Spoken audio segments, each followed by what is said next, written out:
Okay, magandang umaga po sa bawat isa. Happy Lord's Day. We're glad na nandito po tayo ngayon. So, buksan po ninyo ang inyong pong mga Biblia sa Zechariah chapter 9. And I know, pinag-aaralan po natin every Sunday morning ang book of Zechariah.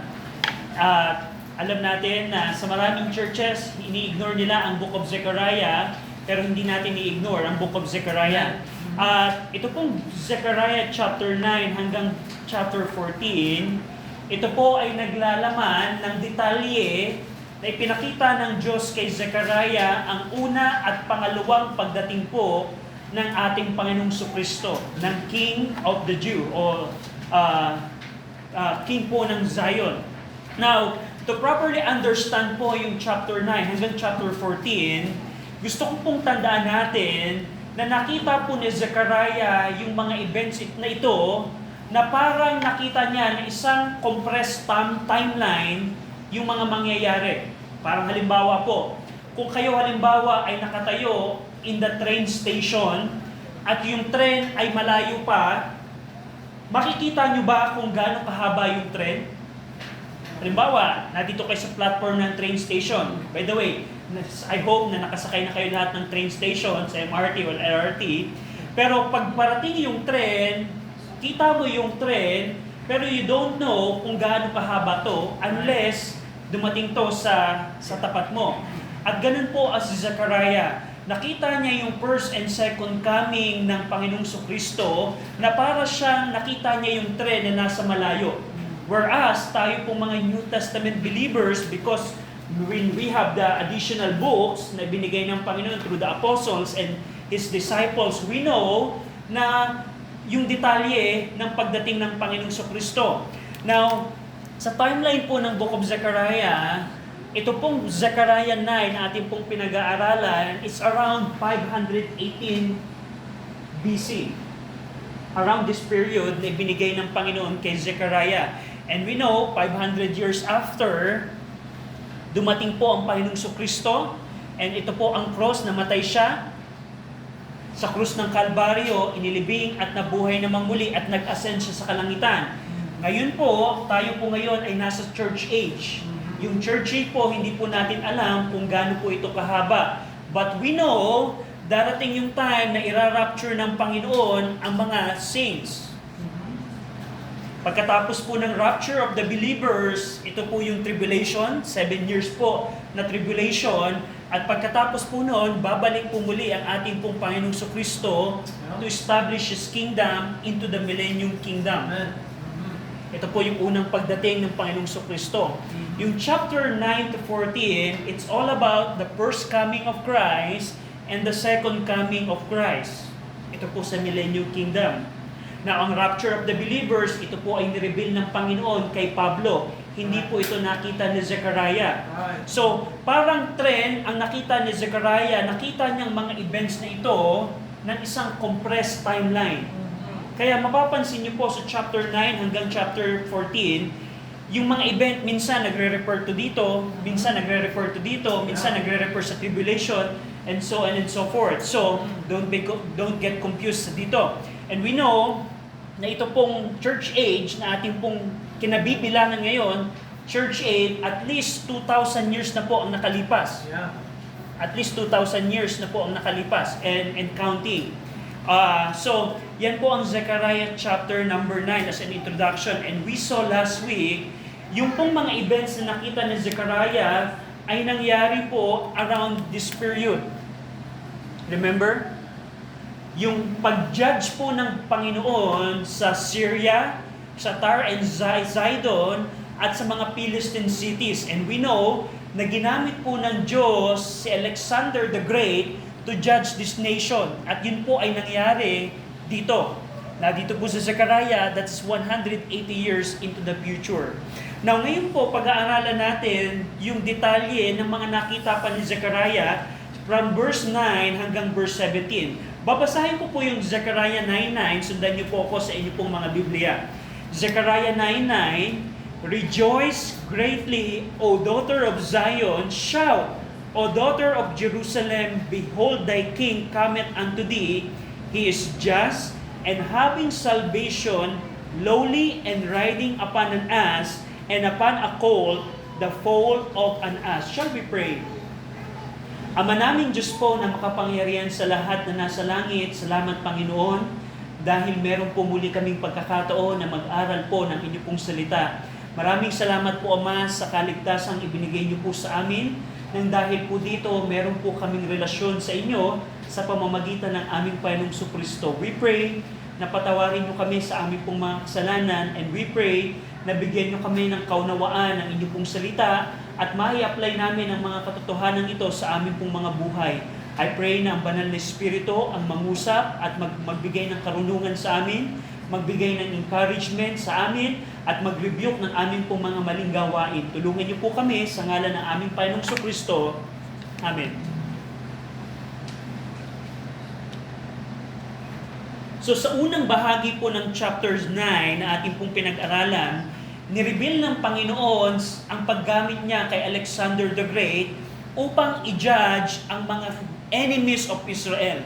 Especially yung Philistine na tinapos po ng Panginoon ang pride, ang abomination po ng mga Philistine. Nung time po na yon, according sa kanyang prophecy, ginamit ng Panginoon si Alexander the Great upang tapusin, i-judge yung mga bansang ito. And we know also from last week na pinoprotektahan po ng Panginoon, God protected Jerusalem from the Grecian army. Pinoprotektahan ng Panginoon. Bakit? Because gusto ko pong tandaan natin na yung pagprotekta ng Panginoon kay sa Jerusalem, ito po ang nag-prepare sa pagdating po ng Panginoong Jesucristo. Remember, they are rebuilding the second temple. Just imagine what would happen kung nasira muli yung second temple. But the Lord didn't allow that. It's not according sa will ng Panginoon. That's why the Lord protected the second temple. And that is ito po ang nagbigay ng way or prepared the way ng pagdating po ng Panginoong Jesucristo 2,000 years ago. And also nakita natin yung difference, the contrast ni Alexander the Great sa king ng Panginoon kay King Jesus. Si Alexander the Great po, nung dumating po si Alexander the Great upang sakupin ang mga lugar ng Syria, Phoenicia, and Philistine, dumating si Alexander the Great nang merong kapangyarihan, nang merong armies, nang merong splendor and majesty. Pero si Jesus Christ po, according sa Zechariah 9:9, tingnan po natin, si Jesus Christ cometh unto thee, referring sa Jerusalem, cometh being a just, having salvation, lowly and riding upon an ass, and upon a colt, the foal on an ass. Ang pagkakaiba ni Alexander the Great sa ating Panginoong Jesucristo, si Jesus Christ dumating siya ng may humility. That's right. Yeah. Si Jesus Christ ay dumating hindi para i-attract ang mundo. Yeah. When Christ came here, His not focus is to get the attraction of the whole world. Unlike si Alexander the Great. Right. Ang inattract po ni Jesus Christ sa pagdating po niya 2,000 years ago ay yung pong mga repentant soul. Yung mga tao na handang magsisi. Yung mga tao na handang manampalataya sa Kanya, yun po yung inattract niya. Unlike kay Alexander the Great, he gained the fame ng buong mundo, pero si Jesus Christ, He came lowly, humble. Titingnan po natin yan dito. So, yung una at pangalawang pagdating po ng Panginoong Jesucristo, the first and the second coming before the millennium, at least merong 2,000 taon po. Around 2025 or more na years ang namamagitan. At ito po ang hindi po nakita ni Zechariah. Zechariah didn't foresee the intervening church age between this event and this event. Ito pong event na ito at ito pong event na ito. Hindi po nakita ni Zechariah yung pagitan po, yung church age. Pero gusto ko pong pansinin ninyo, yung first coming and the second coming of Christ, both comings are centered around Jerusalem and Mount Olives. Go over, for example, in Matthew 21. Ito po yung fulfillment. Ginamit po ni Apostle Matthew ang mga sulat ni Zechariah at yun po ang kanyang thesis na ang hari ay parating na, ay nandito na, dumating na yung hari ng mga Hudyo, hari ng sanlibutan. In Matthew 21, tingnan niyo po, verse number 1, "And when they drew nigh unto Jerusalem and were come to Bethphage, unto the Mount of Olives, then sent Jesus 2 disciples." And makikita po ninyo sa mga following verses, yung fulfillment po ng Zechariah 9:9. At geographically, nangyari po yung event ng first coming sa around Jerusalem, sa labas ng Jerusalem, sa Mount Olives. And compare it in Zechariah 14:4. Ito po yung first coming. We see geographically, nangyari ito sa Mount Olive. Zechariah 14:4, tingnan niyo po ito, which is referring to this second coming. Zechariah 14:4, "And his speech shall stand in that day upon the Mount of Olives, which is before Jerusalem on the east, and the Mount of Olives shall cleave in the midst thereof toward the east and toward the west, and there shall be a great valley, and half of the mountain shall remove toward the north, and half of it toward the south." So pansinin po ninyo, both first and second coming ay naka-geographically centered sa Mount of Olive. Now, tandaan po natin, ang Panginoon po ay laging concerned sa lugar. Bilang tanong, pwede ba ang church mag-online church worship na lang? Dahil hindi convenient, dahil maulan. Magkaroon na lang tayo ng online Bible study every Sunday. Sa tingin ninyo, is the Lord concerned sa geographic location? Yes. At dito po, both first and second coming, nakasenter ito sa Mount of Olives around Jerusalem. At sa Zechariah 9:9, "As the King of Kings come," habang parating ang Panginoong Kristo, "the Lord exhorted the Jews," yung mga Hudyo, "to rejoice greatly." Now, dalhin po natin ito sa konteksto ng mga Hudyo during this period. What they just experienced? They just experienced Babylonian captivity. Looking around their city, the whole city is destroyed. And now, nakita nila na merong another superpower na parating. It would make them worry, "Lord, we just experienced Babylonian captivity, and ngayon, meron na namang another superpower na magmamarch sa amin. Paano kami magre-rejoice dito?" And the reason is, the Lord exhorted them to rejoice. Why? Because their king is coming.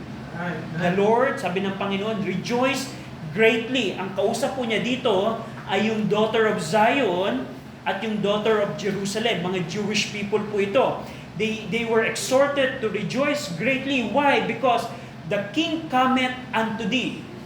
The king cometh unto thee. So, sa mga Hudyo po na nakaranas ng tragedy, ng calamity, ng kamay ng Babylonia, it would be an encouragement for them.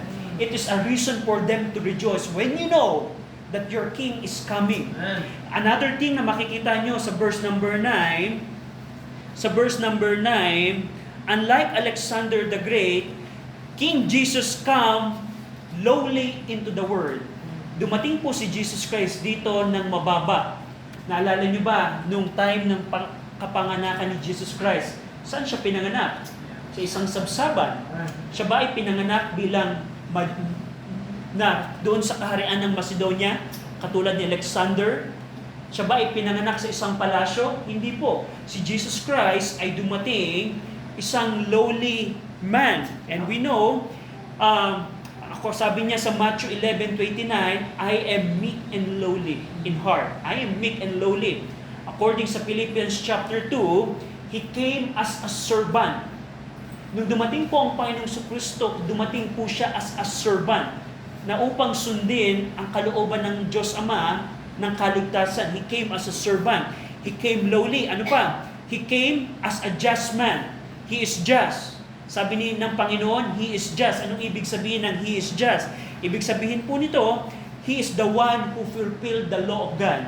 He is the only one na nag-fulfill po ng batas. Every one of us ay hindi po worthy at hindi po natin nasunod ang batas ng Panginoon. But the Lord Jesus Christ, He came to fulfill the law of God according sa Matthew chapter 5.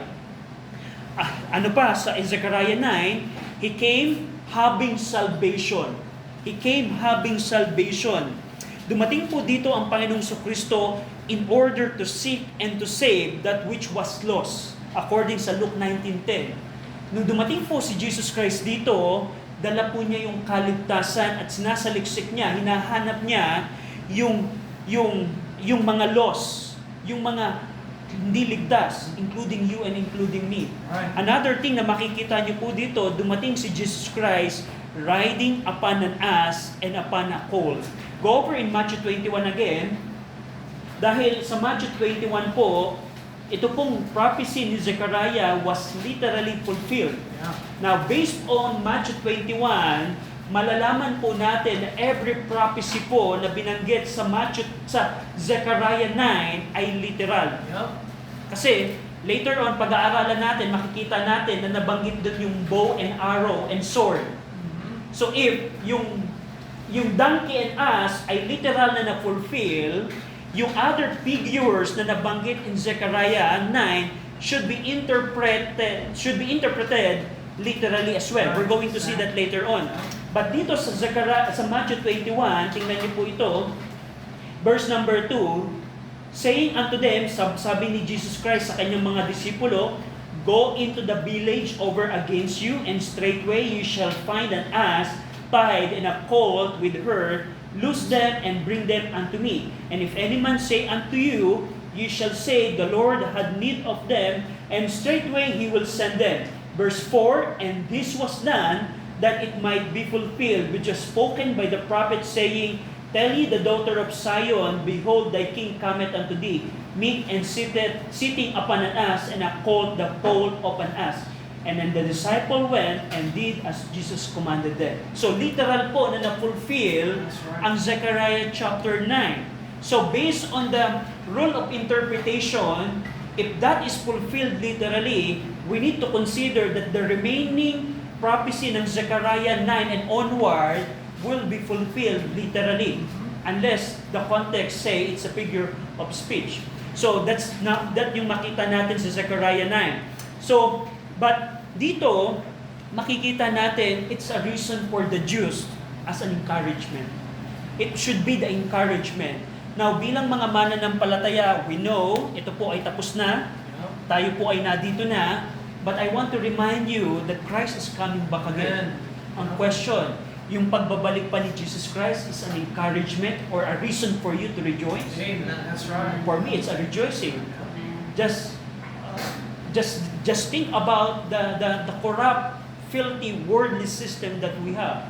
And if we know that Christ is coming, our King is coming, Amen. I am rejoicing. Yep. I hope you too, bilang mga Kristiyano. Kasi tandaan niyo po, this world is not our That's home. right. Darating yung time na pagdating po ni Jesus Christ, i-renovate po niya yung buong mundong ito. Amen. Hindi ka napapasok sa isang restaurant, ang tugtog ay worldly music.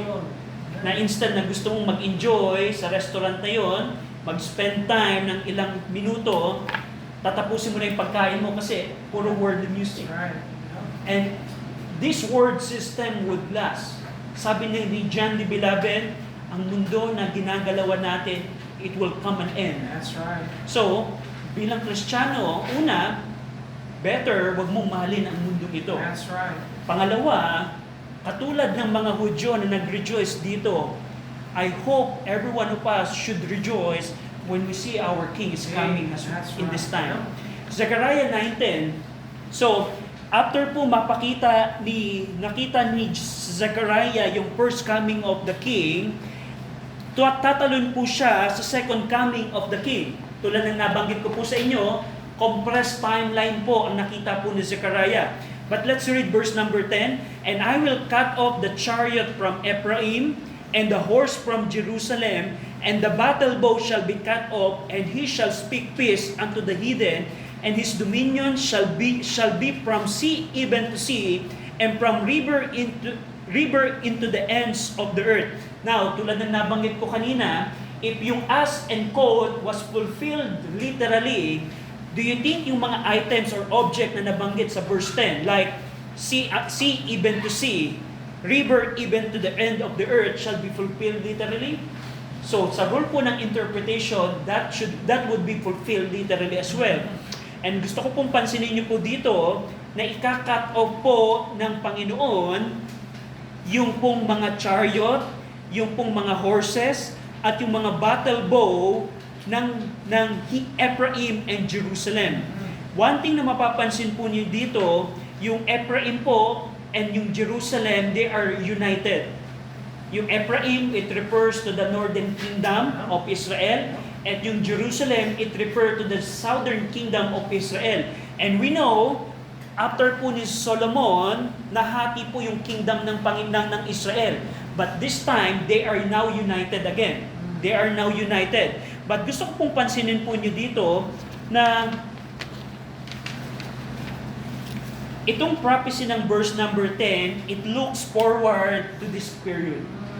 Hindi po ito ginawa ni Jesus Christ dito, kundi gagawin po ito ni Jesus Christ sa millennium, bago niya itayo yung millennium kingdom, into the millennium kingdom.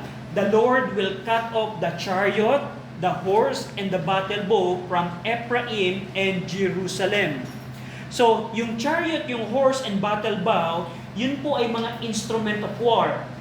Mga instrument of war. Question, Brother RJ, naka-horse pa ba tayo ngayon, chariot? Di ba mga ano na tayo, Tomahawk missile na ang ating ginagamit ngayon? So, makikitaan po ninyo, pagdating ng tribulation, sa tinding intense ng tribulation, yung ating technology, our technology right now will go back 1,000 years ago. Yep. Ganun po ang ka-intense ang tribulation. Yep. Why? Because sa rule of interpretation, if yung as and quote was fulfilled literally according sa Matthew 21, yung verse number 10, we cannot do it figuratively. That's right. So that's a violation po. You're mishandling the scripture if you do that. So ang reason dito bakit yung horse, chariot, and battle bow is because after the tribulation, the technology of the world of mankind will go back. Ganun po ka-intense ang tribulation. Pero gusto ko pong pansinin ninyo dito, natatapusin ng Panginoon, ika-cut off ng Panginoon yung mga instrument of war, at magtatayo siya ng kapayapaan. Tingnan niyo yung verse number 10, after cutting off the instrument of war, He shall speak unto the heathen, He shall speak peace unto the heathen. Magkakaroon po ng kapayapaan. He shall speak peace.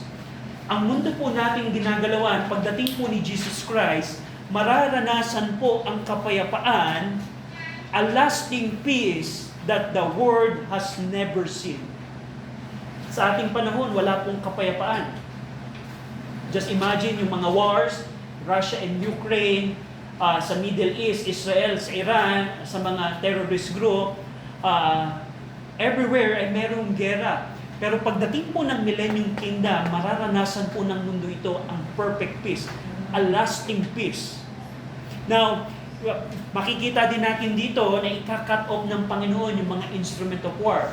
Now, bilang trivia, alam nyo ba, ang Israel ngayon, gumagastos sila ng 41 billion peso or $725 million per day to operate their war machines. In our time, they're spending 41 billion pesos per day just to operate yung mga Iron Dome nila, yung laser system nila, yung artillery nila, yung rifles nila, and other technology. But I want you to see, pagdating po ng kingdom ni Jesus Christ, hindi na po kakailanganin ng mga instrument of war. Because the Lord Jesus Christ will establish peace throughout the world. What a day to look forward. That's right. What a day to look forward. Another thing na makikita nyo sa verse number 10, the Lord will have dominion from sea to sea and from river to the ends of the earth. Ito po yung nagpapakita ng universal scope ng paghahari po ng Panginoong Kristo. Si Jesus Christ po, at this period, paghaharian po niya yung buong mundo. Paghaharian niya yung buong mundo. And I'm glad with that. Because ang mga bayan ngayon, mga government system, ayaw niyo magpasakop kay Jesus Christ in this period. But this time, si Jesus Christ po ang maghahari ng buong mundo. Now, go over in Psalm 72. Psalm 72, verse 8 to 11. Nung si Solomon po ay naghari, ito po ay prefigure ng kingdom ni Jesus Christ. Tingnan niyo po itong sa Psalm 72. Basahin natin po ng sabay-sabay yung verse 8 to 11. Psalm 72, verse 8 to 11. Ready? Read. He shall have dominion also from sea to sea, and from the rivers unto the ends of the earth. They that dwell in the wilderness shall bow before him, and his enemies shall lick the dust. The kings of Tarshish and of Isles shall bring presents, and the kings of Sheba and Seba shall offer gifts. Yea, all kings shall fall down before him, all nations shall serve him. Ito po ay nagpapatungkol, so we can see yung similarity ng verse number 8 sa sulat ni Zechariah. So we can say na ginamit ni Zechariah ang Psalm 72 to formulate Zechariah 9. But ang point ko po dito is nung si Solomon po ay naghari, yun po ay prefigure ng kingdom ni Jesus Christ into the future. Lahat ang mga bayan, ang mga hari ay pupunta sa Jerusalem just to hear the law ng Panginoon. What a day to look forward. Now, Zechariah 9, 11 and 12. Balik po tayo sa Zechariah number 9, verse number 11 and 12. Now ito po ay it could refer sa time ni Zechariah, but it could also refer during the time of tribulation. Ito pong 11 and 12. As for thee also, referring sa mga Jewish people, by the blood of thy covenant, I have sent forth the prisoners out of the pit, wherein is no water. Verse number 12, turn ye to the stronghold, ye prisoners of hope. Even today do I declare that I will render double unto it. So ito pong verse number 11, the proclamation of King's kingdom na nakita natin sa verse number 10 and 9 is followed by the release of captives from the waterless pit or dungeon. So we can say na ito po ay nagpapatungkol sa mga daughter of Zion and daughter of Jerusalem, kasi nabanggit sa verse number 11, as for thee also. So sino yung thee na tinutukoy dito? Yung pronoun thee, it refers to the daughter of Zion and daughter of Jerusalem ng verse number 9. The pronoun thee in verse number 11, it refers dun sa verse number 9. Yung release po dito na in-announce would serve as an encouragement to the exiles still in Babylon. So, tandaan po natin, historically, nung bumalik po yung mga Hudyo in order to rebuild the temple, the wall, and the city, may mga Hudyo po na nanatili sa Babylonia. Just like si Esther, nanatili po siya. Si Mordecai, nanatili po siya. At sabi dito ng Panginoon, ito po ay encouragement po, yung pagkaka-release sa waterless pit or dungeon, it refers po sa mga Hudyo na nasa bayan pa ng Babylonia.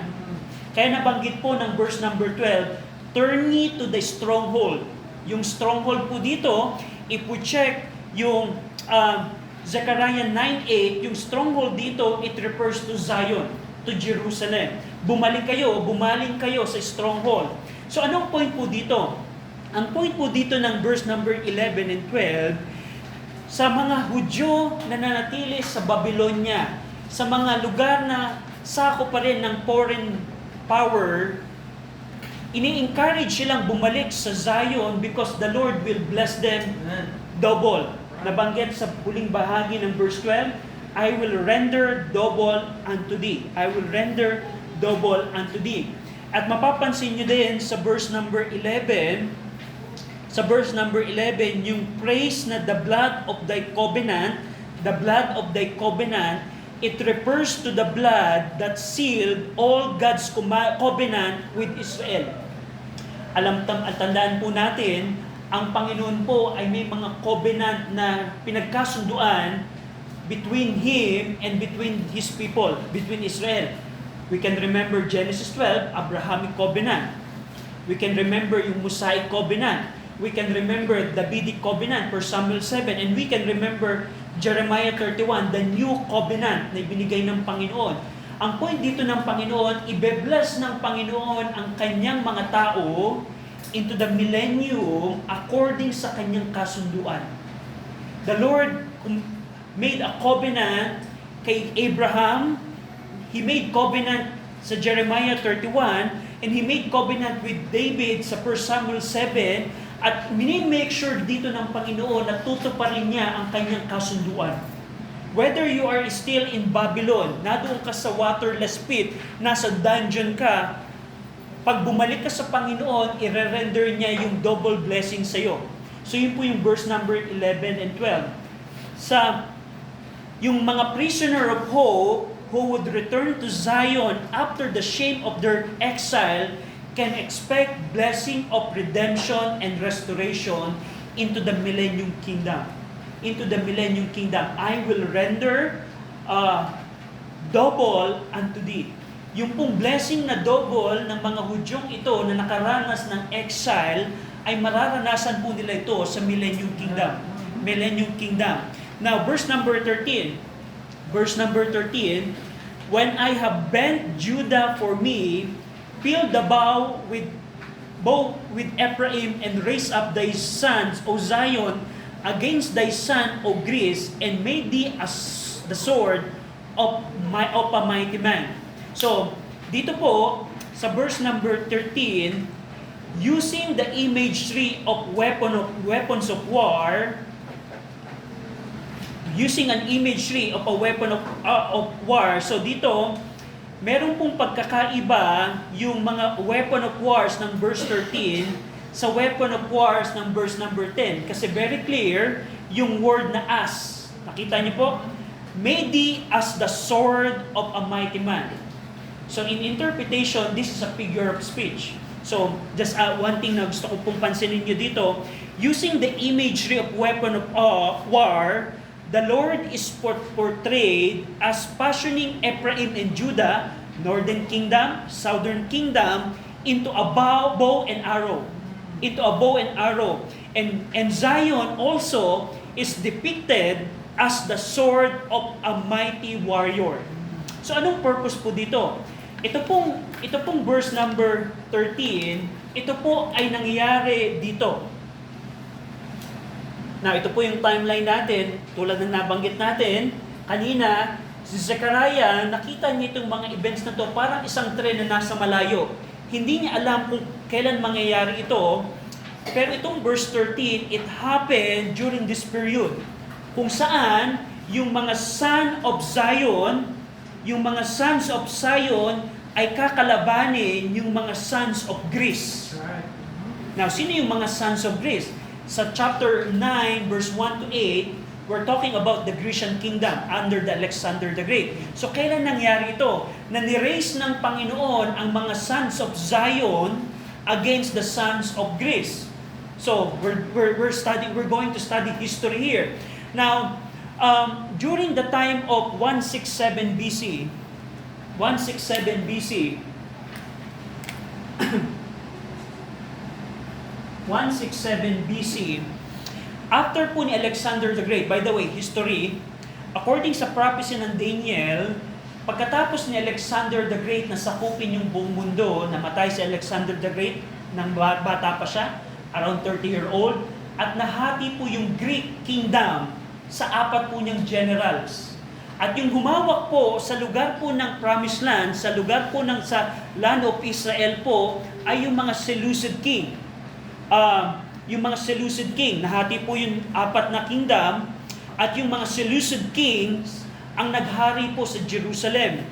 And during fast forward sa paghahari ni Antiochus IV, during 174 BC, before this, yung Jewish religion practices po such as Sabbath, worship, feast, and temple were banned by this king, by the Seleucid king. At dahil po sa resulta na yon, bukod pala dun sa pagbabawal ng mga Hudyo around this period, pinagbawal ng hari ni Antiochus IV, huwag na kayong mag-observe ng Sabbath, huwag na kayong mag-temple worship, huwag na kayong mag-offer, tapusin nyo na yan. At ultimately, yung ginawa po ng hari na ito, the desecration culminated in the offering of a pig to Zeus, which is a Greek god, false god, in the second temple. Ito pong haring ito, nag-desecrate po niya yung temple, at nag-offer siya ng isang baboy na alam natin bawal po ito sa Book of Leviticus, at upang i-desecrate yung second temple. As a result of this act, si Mattathias of the Hasmonean family along with his son Judas Maccabeus ay nagsimula po ng revolt against sa Seleucid king, against sa Seleucid kingdom. At ito pong event na ito ay nangyari, yung revolt ng mga Hudyong ito, nangyari ito at 167 BC, kung saan yung mga son of Zion is raised up against the sons of Greece. So do you follow it? Na itong verse 13, it refers sa event 300 years forward, actually 380 years or 360 years into the future, kung saan sa pamamagitan ni Mattathias at ni Judas Maccabeus, yung mga sons of Zion will be raised up by God, by the Lord, against the sons of Greece. At dito, nang nangyari po yung revolt at pagdating ng 142 BC, nagtagumpay po ang mga Hudyo. At from 142 BC hanggang 63 BC, hawak po ng mga Hudyo ang kanilang lugar. Ang mga Hasmonean kingdom ay na-establish from 142 to 63 BC. 142 to 63 BC, Hasmonean kingdom. Ito po yung mga sons of Zion against the sons of Greece. And during 63 BC, ang Roman Empire naman ang sumako sa Jerusalem. So, ito pong verse number 13, ito po yung nagpapatungkol sa event po na ito. Na event na ito kung saan ni-raise up ng Panginoon ang son of Zion as bow and arrow, like a sword from a mighty man, in order to fight the sons of Greece. So yan po yung meaning po nito. And verse 14 and 15, and the Lord shall be seen over them, and his arrow shall go forth as the lightning, and the Lord God shall blow the trumpet, and shall go with the whirlwinds of the south.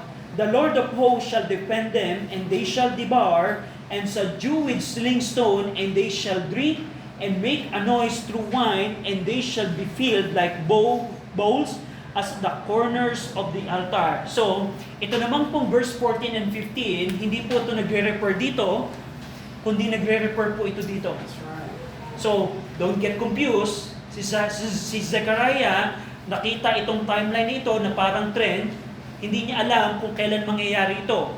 But we know na ito pong verse 14 and 15, mangyayari ito kung saan ang Panginoon ay the Lord shall be seen over them. It's very important. Kasi dito po sa event na ito, we cannot see that the Lord is over them, literally. Darating po yung pagkakataon na it looks forward ahead to the end of tribulation bago i-establish ni Jesus Christ yung kanyang kingdom kung saan the Lord will descend from heaven and will be visibly seen over the Israelites as the commander of Israel. Yung pong praise ng verse number 13, ng verse number 14, the Lord shall be seen over them. The Lord shall be seen over them.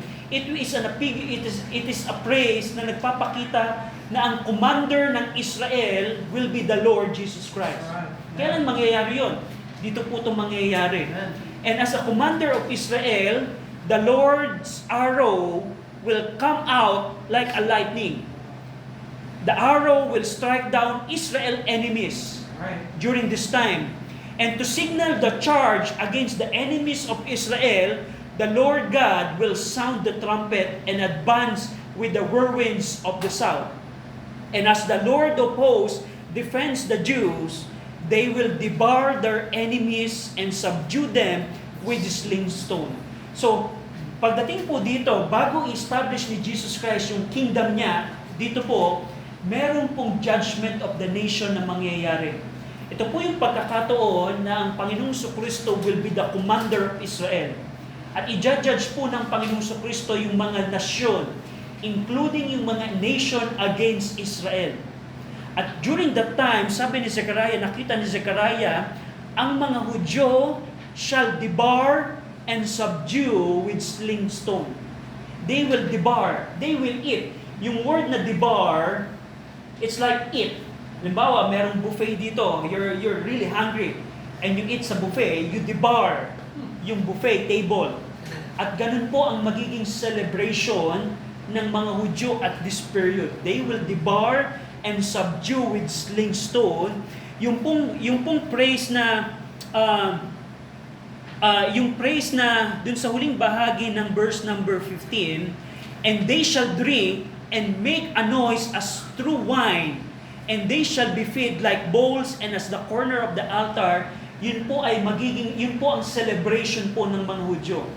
As the commander of Israel comes at parusahan yung mga nations na kaaway ng Israel, ang mga Hudyo po will rejoice. They will drink, they will rejoice. To the point na yung kanilang rejoicing ay as the Jews rejoice in triumph, they will be filled with drink like a sacrificial basin, and filled with meat like the corners of sacrificial altar. Ginamit dito ng Panginoon sa templo, yung basin ay napupuno po ito ng dugo.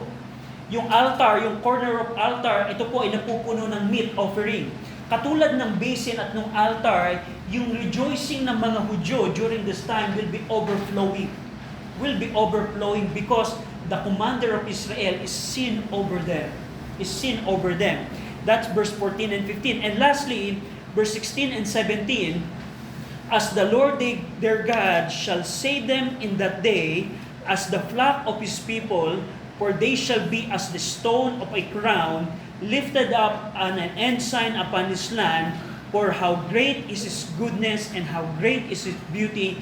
Corn shall make the young men cheerful, and new wine the maids. So sinamarize dito ni Zechariah yung protection ng Panginoon sa kanyang mga tao, sa kanyang people group. As the good shepherd, he will save the Jews as the flock of his people. And the Lord's people shall be a stone or jewel of a crown, lifted up as an ensign or banner upon Jerusalem. Right now, ang Israel po ngayon, in our modern time, hindi po siya importante sa mata po ng mundo. Remember, ang mga Muslim country, they want to kill every Jewish people. Sa paningin ng mundo ngayon, ang tao ng Panginoon, ang bayan ng Panginoon, they're not important. Pero sa Millennium Kingdom, they will become a stone or jewel of a crown. Kung saan, ang mga Hudyo, remember in our previous study, yung mga Gentile people, we heard that nasa inyo ang Panginoon. We will come with you. So yun po ang blessing na mararanasan ng mga Hudyo into the millennium.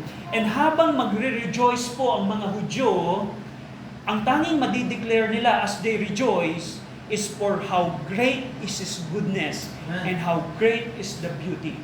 So yun po ang magiging rejoicing ng mga Hudyo.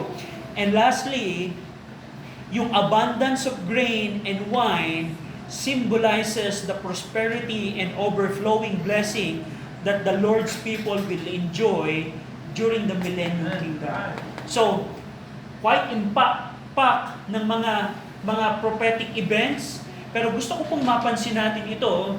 Una, ito po ay para sa mga Hudyo na nandito.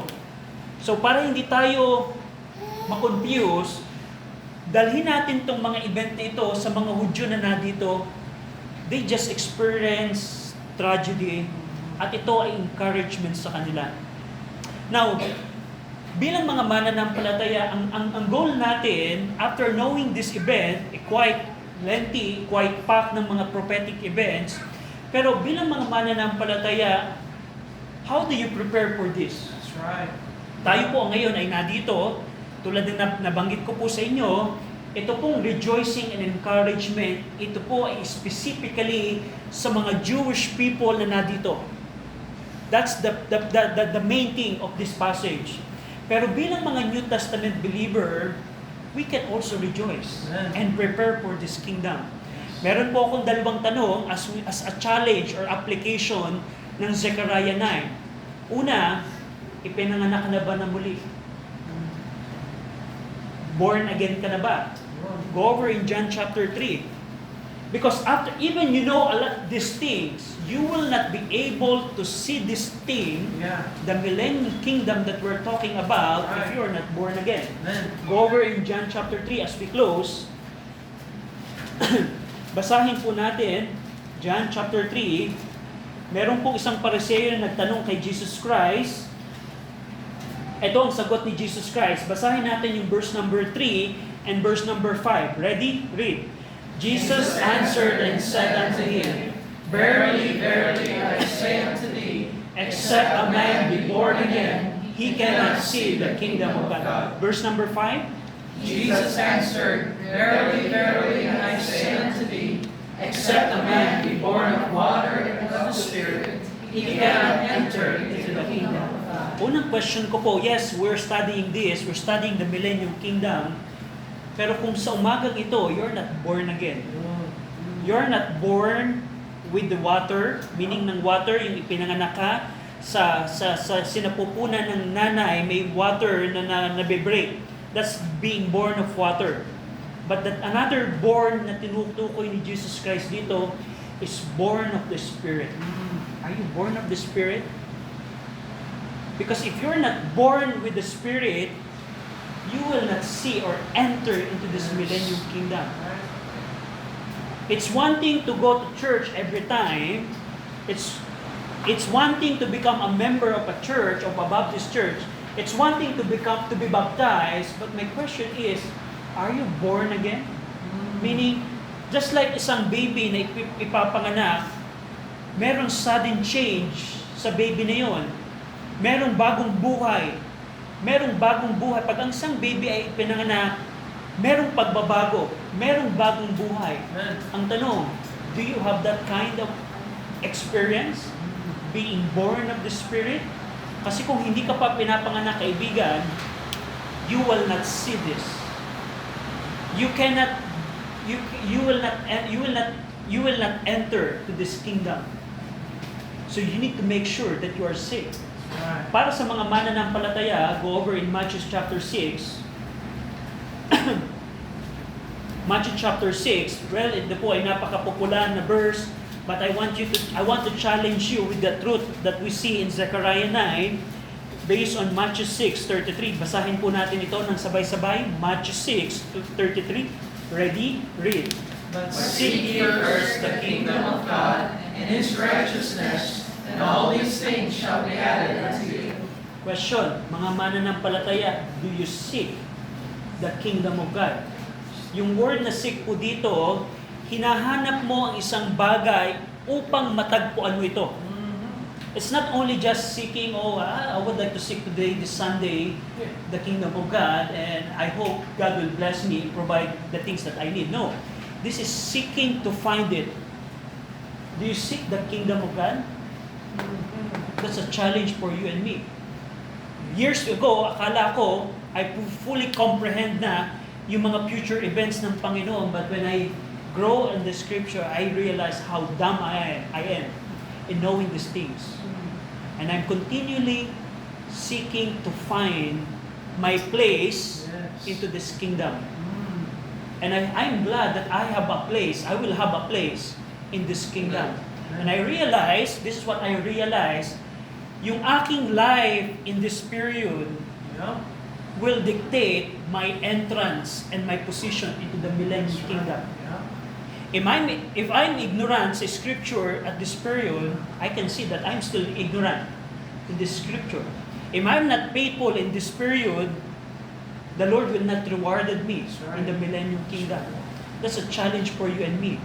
Now, itong mga Hudyong ito, they're rejoicing for the kingdom, but how about you, Christian? Do you seek the kingdom of God? You're seeking it? You're seeking your place into the millennial kingdom, preparing yourself into the millennial kingdom. If you're already saved person, of course, papasok ka talaga sa kingdom of God because you are born again. Pero ang tanong doon, what would be your position? What would be your position? Ikaw ba ay magiging tapat sa mga maliit Yeah. na ibinigay sa iyo ng Panginoon? Amen. Or magiging tapat ka sa malaking binigay sa iyo ng Panginoon? Kasi kung base sa katapatan natin sa mga bagay na ibinigay sa atin ng Panginoon, doon nakabase ang ating place or position sa Millennium Kingdom. And kung ikaw ay tapat na mananampalataya, it will be a rejoicing thing na malaman ang kaharian ng Diyos. Pero kung ikaw ay Kristiyano na you're just playing in the church, I tell you, ang Millennium Kingdom, yes, it will be a blessing for you. Of course, it will be a blessing for all saints. Pero you will realize at this time, sana nagtapat na lang ako. Yeah, that's right. Sana naging faithful ako sa Panginoon. Sana natupad ko yung Great Commission na utos ng Panginoon sa church. Sana naging kabahagi ako sa programa ng Panginoon at this period. That's right. So, yan po ang challenge po sa atin. Yung mga Hudyo dito, they are rejoicing. And in our time, we have a reason to rejoice as well. Shall we pray? Ama namin Diyos, salamat Panginoon sa Zechariah chapter 9. Salamat Panginoon sa pagpapakita po sa amin ng mga bagay na gagawin po ninyo into the future, in the future, para po sa inyo pong mga anak, sa inyo pong mga saints, sa mga bayan po ninyo, at sa inyo pong mga anak. Salamat Panginoon dahil tunay Ama, na kayo po ay mabuting Diyos at tapat po na Diyos, na may mga bagay na inanda kayo sa inyo pong mga anak. Pinupuri namin kayo sa ngalan ng aming Panginoong Kristo. Amen.